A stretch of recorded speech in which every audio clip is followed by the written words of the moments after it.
आवडे Pandhari Bhima Pandurang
Bye.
आवडे पंढरी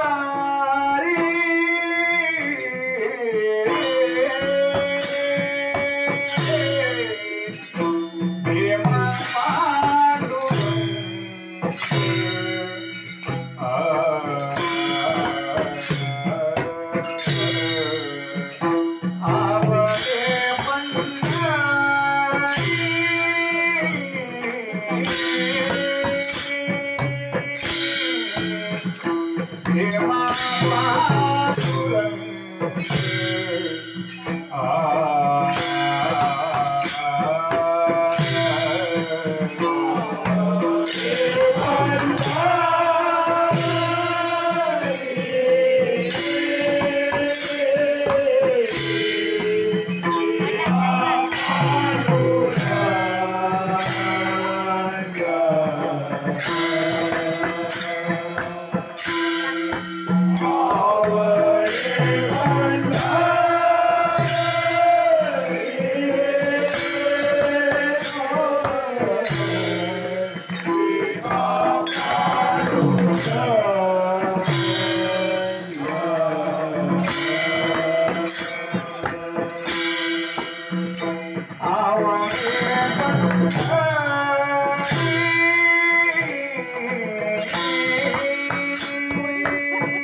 आवडे पंढरी भीमा पांडुरंग चंद्रभागा लिंग कुंडली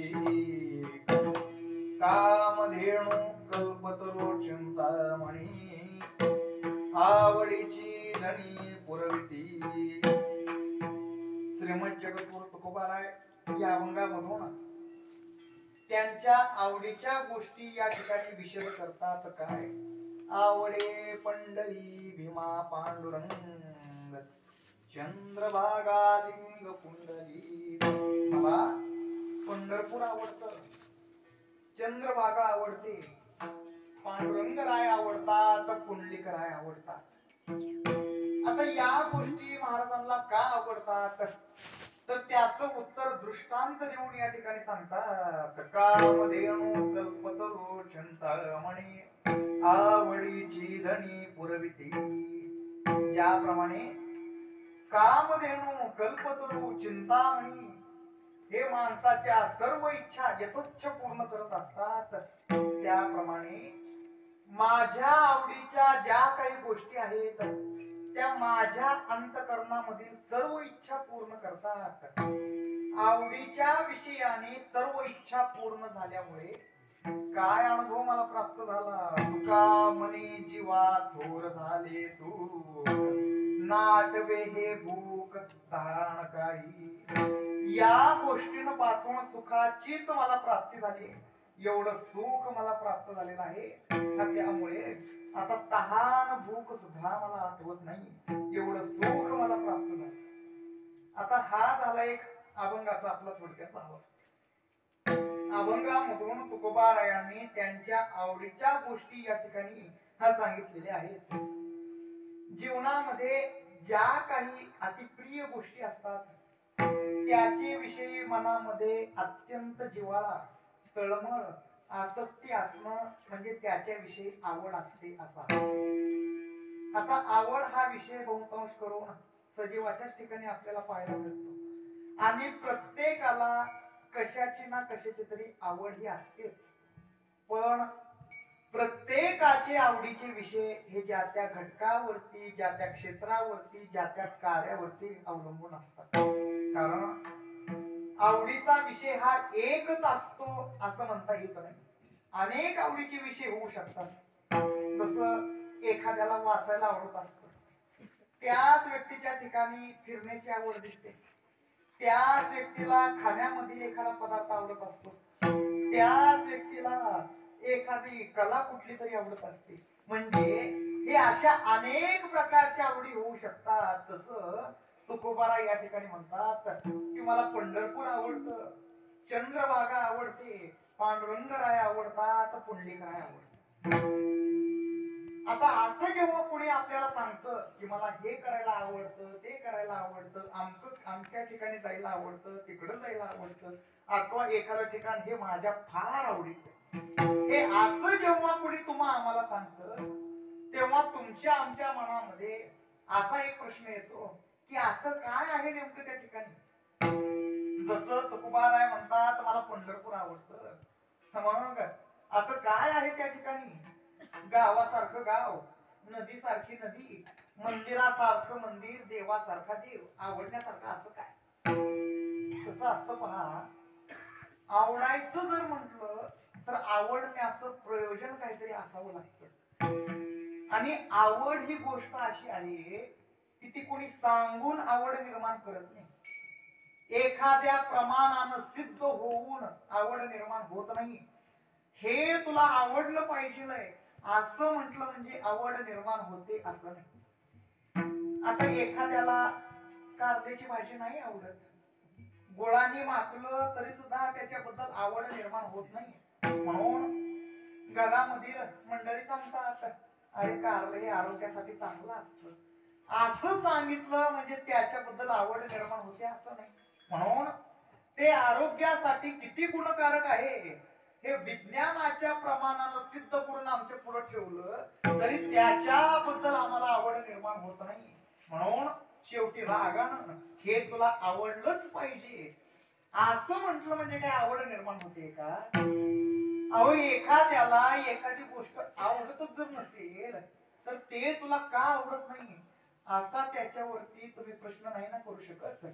न आवडण्या पाठीमाग त्याचे कारण वेगळे असले पाहिजे. पण आवडतच नाही त्याला करणार काय. किंवा काही वेळेला काही गोष्टी या नाईलाजाने आवडून घ्याव्या लागतात. म्हणजे एखाद्याला डॉक्टर होण्याची इच्छा असते पण नाईलाजाने शिक्षक व्हावं लागतं. आवड नसताना आर्थिक परिस्थितीमुळे असेल अथवा अन्य काही कारणानं, पण आवड नसताना एखाद्याला आपल्या घरामध्ये कोणी व्यक्ती आवडत नसते पण नाईलाजानं आवडून घ्यावं लागतं, हा भाग वेगळा. नंतर केव्हा तरी त्याच्याबद्दल आवड निर्माण होते. आवड निर्माण होण्याकरिता दोन धर्म आणि एक प्रयोजन असावं लागतं. तेव्हा ती आवड निर्माण होते आणि ती टिकते. ती कोणी सांगून धाक दाखवून प्रमाणाने सिद्ध होऊन आवड निर्माण होत नाही. कायद्याने आवड निर्माण करता येत नाही. युक्ती प्रयुक्तीने आवड निर्माण होत नाही.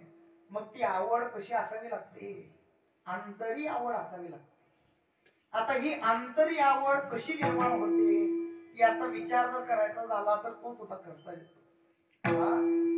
या जगतामध्ये प्रत्येकाला वेगवेगळं काही ना काही आवडत असतं. म्हणजे प्राण्यांना वेगळं आवडतं, पक्ष्यांना वेगळं आवडतं, माणसांना वेगळं आवडतं, देवाला वेगळं आवडतं, राक्षसांची आवड निराळी. आता प्राण्यांमध्ये प्रत्येक प्राण्यांना एकच गोष्ट आवडते असं अजिबात नाही. जसं त्या गाढवाला उकिरडे फुकायला आवडतात म्हणजे सर्वांनाच ते आवडतं असं होत नाही. त्या वराहाला चिखल फार आवडतो, वाघ सिंहांना एकांतात राहायला फार आवडतं. तसं यांच्या खाण्याच्या बाबतीत सुद्धा हेच गोष्ट आहे. प्रत्येक प्राण्याला वेगवेगळं खायला आवडतं. जसं त्या वाघ सिंहांना मांस खायला आवडतं, गाईला हिरवं गवत खायला फार आवडतं, घोड्याला हरभरे खायला आवडतात. म्हणजे प्रत्येक प्राण्याची खाण्याच्या बाबतीत सुद्धा आवड निराळी आहे. तसं पक्ष्यांच्या बाबतीत सुद्धा असाच प्रकार आहे. प्रत्येक पक्ष्यांना एकच खाणं आवडत नाही. राजहंस मोतीच वेचतो, बगळा मासेच खातो, चिमण्या टिपलेले धान्य खायला आवडतं. हे प्रत्येक पक्षाला वेगवेगळं आवडतं. तसं प्रत्येक माणसाचा प्रकार हा या ठिकाणी दिसतो. प्रत्येक मनुष्याला एकच खाणं आवडत नाही. प्रत्येकाचे आवडीचे ठिकाण एकच असतात असं सुद्धा नाही. प्रत्येकालाच परमार्थ आवडतो असं नाही. प्रत्येकाच्या आवडीची गोष्टी वेगळ्या. तसं तुकोबाराय म्हणतात मला पंढरपूर आवडतं. आता तुकोबारायांना पंढरपूर का आवडतं? त्या गाईला गवत खायलाच का आवडतं? एखाद्याला विश्रांती घ्यायला का आवडते? एखाद्याला तिखट खायला का आवडतं? एखाद्याला खोटं बोलायला का आवडतं? एखाद्याला परमार्थ का आवडत नाही? सर्वच लोकांमध्ये ही अशी आवडीबद्दल भिन्नता का? तर त्याचं उत्तर म्हणजे असं की जो विषय असतो आणि जी प्रकृती असते त्याच्यामध्ये समान गुण असावे लागतात. आता गायीची प्रकृती ही अत्यंत सात्विक आहे. गाय ही सत्वगुणी आहे आणि तिचं जे काही खाद्य आहे म्हणजे गवत हे निसर्ग नियमानं उगवलेलं असल्यामुळे ते सुद्धा सात्विक असतं. त्याच्यामध्ये रजगुण नसतो, अत्यंत सत्वगुणी असतं. असं या दोन गुणांचं समीकरण व्हावं तेव्हा ती आवड निर्माण होत असते. याच्या विरुद्ध एखाद्याला शिळ खायला आवडतं, मद्य खायला आवडतं, तिखट खायला आवडतं का? तर त्यांच्या प्रकृतीमध्ये तमोगुण अधिक आहे. ज्याच्या प्रकृतीमध्ये 80% तमोगुणच भरलेला असेल, 10-15% रजोगुण असेल आणि एखादा दुसरा टक्का जर सत्वगुण असेल तर त्याला तशाच पदार्थावरती तशाच घटकावरती त्याची आवड जात असते. ज्याच्या प्रकृतीमध्ये 90% सत्वगुणच असेल तर त्याला सत्वात्मकच आवडलं जातं.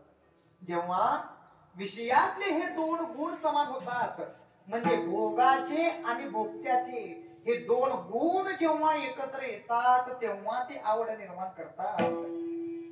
आता जेव्हा व्यक्तीमधील गुणांची विषमता दिसते तेव्हा फरक हा जरा वेगळा दिसतो. म्हणजे गाय सत्वगुणी आणि वाघ तमोगुणी, अथवा वाघ तमोगुणी आणि गवत सत्वगुणी. परमार्थ आवडणारा साधू सत्वगुणी आणि परमार्थ न आवडणारा अभक्त तमोगुणी. म्हणजे त्या अभक्ताला म्हणजे त्या तमोगुणाला सत्वगुणाची आवड कशी निर्माण होईल?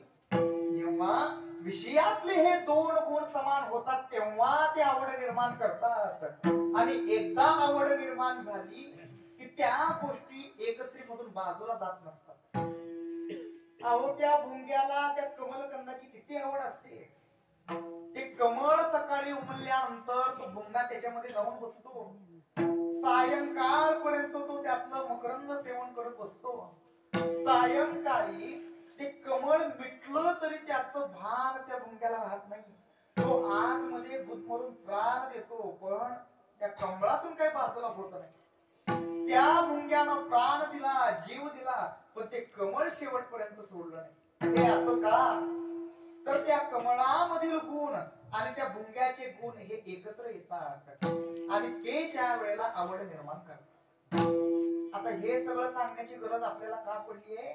तर आवड निर्माण का होते याच्यासाठी. कारण सगळेच माणसं आहेत, सर्वांना पंढरपूर माहिती आहे, पण तुम्हा आम्हाला पंढरपूर आवडत नाही आणि तुकोबारायांना ते का आवडते याच्यासाठी. तर याचं उत्तर म्हणजे असं की पंढरपूर मधील जे काही गुण आहेत ते वारकऱ्याच्या अंगामध्ये असतात, म्हणून तुकोबाराय या ठिकाणी म्हणतात आवडे पंढरी. आता महाराजांना ही पंढरी आवडली खरी, पण ती आवडली तरी कशी? म्हणजे आध्यात्मिक दृष्टीनं तुकोबारायांना पंढरपूर आवडलंय का अधिभौतिक दृष्टीनं तुकोबारायांना पंढरपूर आवडलंय का अधिदैविक दृष्टीनं पंढरपूर महाराजांना आवडलंय? कोणत्याही पदार्थाचे हे तीन रूप असतात: आध्यात्मिक, अधिभौतिक आणि अधिदैविक. आध्यात्मिक रूप कशाला म्हणावं? जे स्थावर दिसतं त्याला आध्यात्मिक म्हटलं जातं. अधिभूत म्हणजे भूतांपासून निर्माण झालेलं, आणि अधिदैविक म्हणजे देवादिकांपासून होणार. त्रिविध ताप जे काही आपल्याला आतापर्यंत ऐकत आलो होतं, आध्यात्मिक दुःख, अधिभौतिक दुःख आणि अधिदैविक दुःख. आध्यात्मिक दुःख कशाला म्हणायचं? तर आपल्याच शरीरापासून जे काही रोगापासून जे काही तुम्हा आम्हाला दुःख होतं त्याला आध्यात्मिक दुःख म्हटलं जातं. अधिभौतिक दुःख कशाला म्हणावं? तर वाघ, साप, कुत्र, मांजर, शेजारचे माणसं जे काही अजून या देशामध्ये राहणारे जे काही लोक आहेत त्यांच्यापासून जे काही तुम्हा आम्हाला दुःख होतं त्याला अधिभौतिक दुःख असं म्हटलं जातं. आणि अधिदैविक दुःख कशाला? तर मंत्र तंत्र, राक्षस, भूत, खेत अथवा नैसर्गिक आपत्तीपासून जे काही दुःख होतं त्याला अधिदैविक दुःख असं म्हटलं जातं.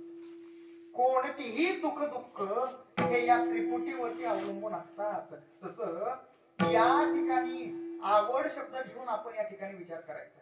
म्हणजे तुकोबारायांना जे स्थावर दिसतं त्याला आध्यात्मिक म्हणतात, आणि जे अगोचर आहे, अदृश्य आहे, त्याला अधिदैविक म्हणतात.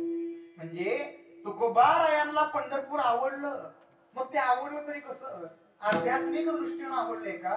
म्हणजे त्या पंढरीच्या बाहेरच्या डोलाऱ्याने तुकोबारायांना पंढरपूर आवडले का? नाही. अधिभौतिक दृष्टीने सुद्धा तुकोबारायांना पंढरपूर आवडलं नाही. मग आवडलं तरी कसं? अधिदैविक दृष्टीने.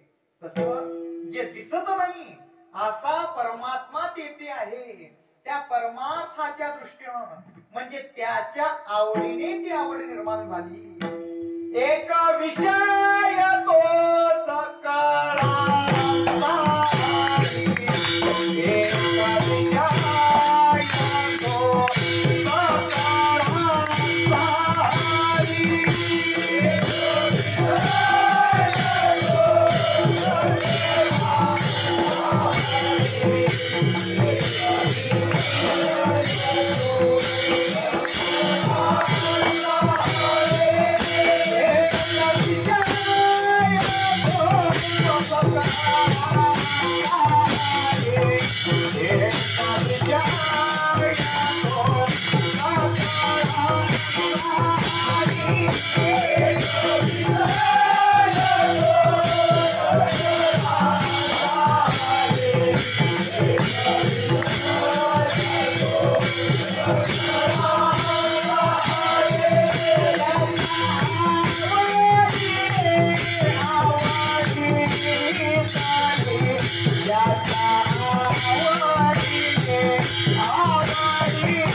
विषय तो सकळांचा हरी त्याच्या आवडीने आवडीतली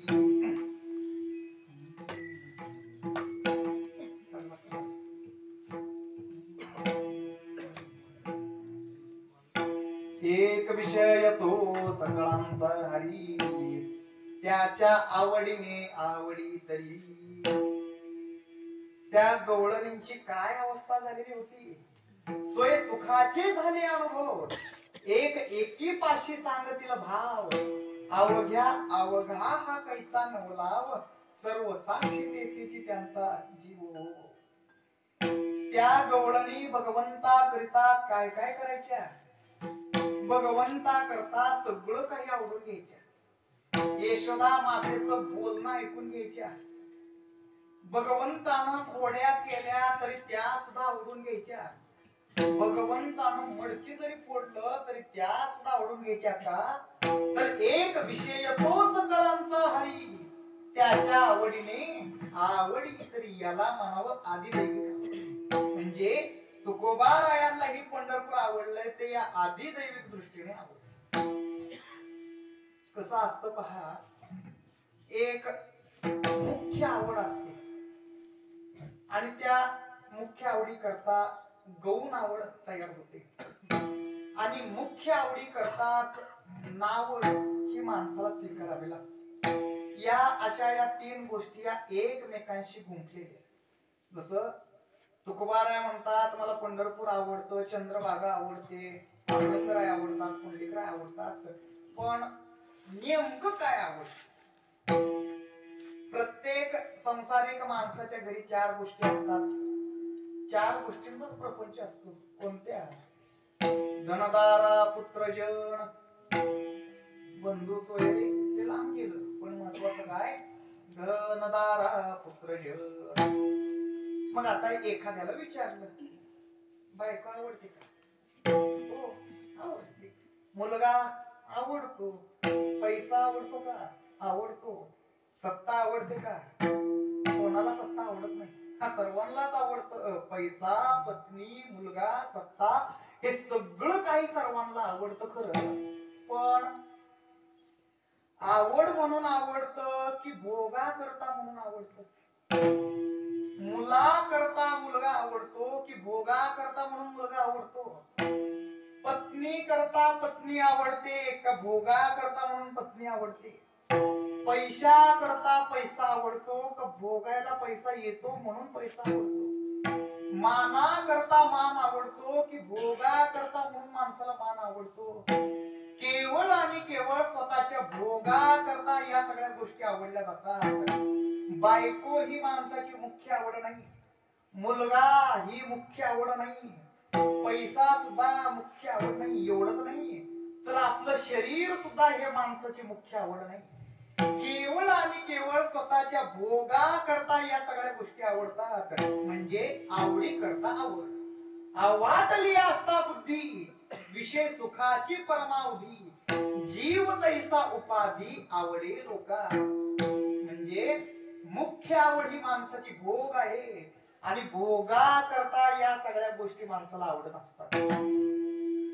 म्हणजे या गोष्टी आवडतात. म्हणजे या गोष्टी म्हणजे गौण. दृष्टांत सांगितला म्हणजे लक्षात येईल. एक होतं गाव आणि त्या गावामध्ये एक दाम्पत्य राहत होतं. एकुलते एक मुलगा. आता एकुलते एक मूल म्हटल्यानंतर त्या आई बापाचं त्या लेकरावरती किती प्रेम असतं हे काय सांगण्याची गरज नाही. त्या लेकराचे सर्व हट्ट पुरवले जायचे. सर्व इच्छा पूर्ण व्हायच्या. सर्व मनोरथ त्याचे पुरवले जायचे. पुढं ते लेकरू जरा मोठं व्हायला लागलं. म्हणजे 7-8 वर्षाचं झालं. शाळेला जाऊ लागलं. कॉलनीमध्ये मित्रांबरोबर खेळायला जाऊ लागलं. आणि एक दिवस झालं असं खेळता खेळता त्या लेकरांना एक कुत्र्याचे 5-7 पिल्ले जरा नजरेला पडले. ते पिल्ले पाळल्याबरोबर त्यांनी आपला क्रिकेटचा डाव मोडला आणि त्या कुत्र्याच्या पिल्लाबरोबर बसले खेळत. आणि त्याच्यामध्ये एक पिल्लू जरा खात्या पित्या घरचं गुटगुटी देखणं जरा होतं आणि त्या लेकराची त्याच्यावरती प्रीती झाली. त्याला वाटलं हे आता आपल्याकडेच असावं, आपल्या घरी असावं म्हणून त्याला उचलून घराकडे घेऊन आले. आणि हे पाहिलं त्यांच्या त्या लेकराच्या आईनं. आता त्या लेकराच्या आईचं आणि त्या कुत्र्या मांजरीचं नातं म्हणजे साप मंगुसाचं जसं एकमेकावरती प्रेम असतं तसं यांचं नातं. तिला ते कुत्र मांजर अजिबात काही आवडत नव्हतं आणि त्या लेकराच्या हातात हे पिल्लू पाहिल्याबरोबर घर सगळं डोक्यावरती घेतलं, त्याला रागवायला चालू केलं. ते कुत्र काहीतरी इजाकडे गेलं म्हणून कसं बस त्याच्या हातातून ते सोडलं आणि 2 फटके त्याला मारल्याबरोबर ते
सर्व सुखाची आशा जन्म गेला, क्षण एक मुक्ती यज्ञ नाही केला. अथवा कोण सुख धरोणी संसारी, राहो सांग मज बाहारी. अवघ्या नाशिवंता परी, हे सगळं जे काही केलं जात ते फक्त सुखा करता केलं जात. पण खरं सुख कुठं आहे? सुखाचं सार ठिकाण कुठं आहे? सुखाचे जे सुख आहे कुठं? पंढरीमध्ये. हा पंढरपूर मध्ये सुखाचं स्थान आहे. म्हणून तुकोबारायांना हे पंढरपूर आवडते. आणि महत्वाचं म्हणजे या सुखाला बाधा जे काही आणणारे घटक आहेत, जे काही प्रतिबंध आणणाऱ्या गोष्टी आहेत, ते प्रतिबंध बाधा दूर करून ते सुख निरंतर ठेवण्याचं सामर्थ्य पंढरपूर मध्ये आहे. म्हणून तुकोबारायांना पंढरपूर आवडते. जरा माईकचा आवाज जरा कमी करा. माणसं घराला कंपाऊंड करतात, शेताला बागेला कुंपण घालतात, सीमेवरती जवान शस्त्र बाळगतात. हे सगळं कशासाठी आणि का? तर सुरक्षा राहावी म्हणून. आणि सुरक्षा नसेल तर बाधा येते. तसं सुखाला सुद्धा बाधा येत असते. सुख जरी असलं तर त्या सुखाला बाधा आणणाऱ्या काही गोष्टी आहेत. त्यामधली पहिली गोष्ट आहे ती म्हणजे दोष, दुसरी गोष्ट आहे पाप, आणि तिसरी गोष्ट आहे अभिमान. या गोष्टींमुळे सुखाला बाधा येत असते. आणि या सगळ्या गोष्टी अशा डोंगरासारख्या आडव्या पडलेल्या असतात. त्या दूर करायच्या, त्या ओलांडून पलीकडे जावं, आणि तेव्हा कुठं सुख प्राप्ती होत असते. आपल्याकडं अभिमान घालवण्याच्या गोष्टी नाहीत. उलट अभिमान आपला कसा वाढेल, अहंकार आपला अजून कसा निर्माण होईल, या गोष्टी वाढवण्याकडे आपला भर असतो. पाप घालवण्याच्या गोष्टी तुम्ही आम्ही करत नाहीत. मग पापाचं पारडं आपलं वर का जाईना, याच्यासाठी प्रयत्न करणारे तुम्ही आम्ही सर्वजण असतो. दोष घालवण्याकरता आम्ही प्रयत्न करत नाहीत. आमचे दोष वाढतील कसे याकरता आम्ही प्रयत्न करणारे तुम्ही आम्ही आहोत. आता या जगतामध्ये दोष नेमके आहेत तरी किती? या दोषांची जर संख्या जर सांगता आली असती तर आमच्या तुकोबारायांनी त्यांची विधान खर्ची घातलीच नसती. किती दोषा देऊ परिहार, गुण दोषे वळले अंतर, आदी वर्तमान भविष्याकार लागे अंत पार नाही ऐसे. जीवाच्या दोषाचं अंत लागत नाही एवढे दोष आहेत. पण आपल्याला ते दोष कधीच वाटत नसतात. मग कितीही प्रपंच केला, कितीही काही केलं तर मग ते दोष वाढतील का कमी होतील? हे म्हणजे आधी तेल टाकल्यासारखंच आहे, वाढणारच आहे. मग या दोषांपासून मुक्त व्हायचं असेल, ते दोष जर घालवायचे असतील तर काय केलं पाहिजे, काय करावं हे सांगताना तुकोबाराय म्हणतात, अरे या दोषातून जर तुम्हाला मुक्त व्हायचं असेल, हे सगळे दोष जर तुम्हाला नाहीसे करायचे असतील तर त्याच्याकरिता काय करावं हे तुम्हाला सांगतो. ते दोष तुमचे कुठे जातील ह्याचा पत्ता मी तुम्हाला सांगतो. या देशामध्ये, भरतखंडामध्ये असू द्या अथवा जगामध्ये, दोष घालवण्याचं ठिकाण दुसरीकडे कुठे सुद्धा नाहीत. हे दोष घालवण्याचं सामर्थ्य जर कुठं असेल तर ते पंढरीमध्ये आहे. जया दोषा परिहार, जया दोषा परिहार.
माणसाचे काही दोष जात असतात कशाने जप केल्याने, काही दोष दान धर्म केल्याने जातील, काही दोष तीर्थयात्रा करून जातील.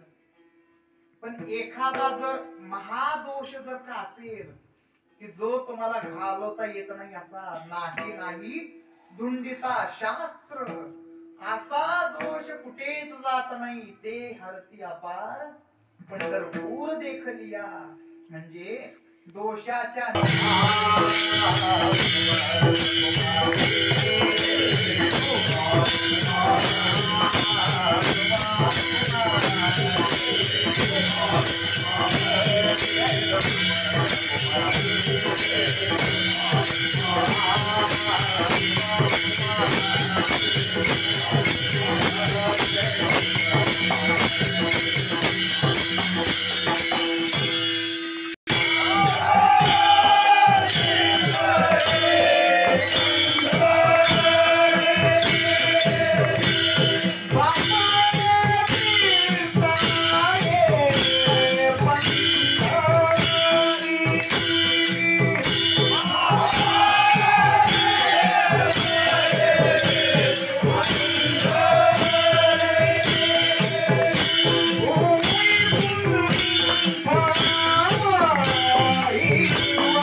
आवडे पंढरी विमा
Ale,